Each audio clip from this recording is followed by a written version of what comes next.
সরকার বিদ্যুৎ বিতরণ ব্যবস্থা বেসরকারি খাতে দিতে চায় বলে জানিয়েছেন বিদ্যুৎ ও জ্বালানি মন্ত্রী ইকবাল হাসান মাহমুদ। আগামী ৫ বছরে ১০,০০০ মেগাওয়াট সোলার প্রকল্প বাস্তবায়নের সরকারি পরিকল্পনা রয়েছে বলে জানান তিনি। রাজধানীতে জ্বালানি রূপান্তর নিয়ে এক আলোচনা সভায় এসব কথা বলেন মন্ত্রী। এদিকে দেশে জ্বালানি তেলের কোনো সংকট নেই বলে জানিয়েছে জ্বালানি বিভাগ।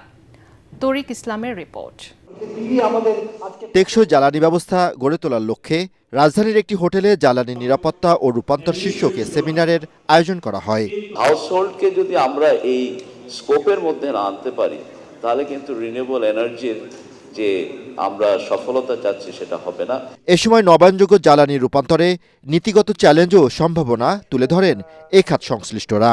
যে কটা জ্বালানি কোম্পানি আছে বা আমাদের সরকারি বিশেষ করে সব সরকারি দপ্তরগুলোতে আমাদের কিন্তু এই যে যথেষ্ট আমাদের ব্যবসা বাণিজ্য সহজীকরণের চেয়ে আরও দিন দিন কঠিন থেকে কঠিনতর হয়ে যাচ্ছে।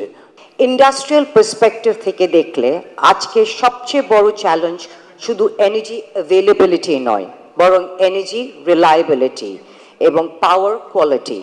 সরকারের দুর্নীতি ও অদক্ষতা জ্বালানি খাতের বড় সমস্যা বলে মন্তব্য করেন জ্বালানি বিশেষজ্ঞরা। সরকারি উদ্যোগ ছাড়া কোনোভাবে সোলার পার্ক আসতে পারবে না। প্রাইভেট সেক্টরের পক্ষে 200-400 মেগাওয়াটের জন্য 1000 একর জায়গা জোগাড় করা আমি মনে করি বাংলাদেশে এখন অসম্ভব।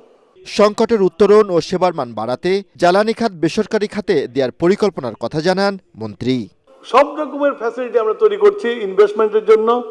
আর আমাদের প্রধানমন্ত্রী উনি বলেন যে এনাফ ইজ এনাফ, সরকারি পয়সা আর কিছু করেন না, প্রাইভেটকে দিয়ে দেন, প্রাইভেট চালাকেরা। দেশটা তো সবার। এদিকে দেশে জ্বালানি তেলের কোনো সংকট নেই বলে জানিয়েছে জ্বালানি বিভাগ। গ্যাসের সংকট সাময়িক 2-1 দিনের মধ্যে তা স্বাভাবিক হবে বলেও জানানো হয়। এই সব অ্যাম্বিশনের কমন ফাউন্ডেশন হলো এনার্জি সিকিউরিটি। তরিক ইসলাম, এটিএন বাংলা, ঢাকা। এটা এখন একটা স্ট্র্যাটেজিক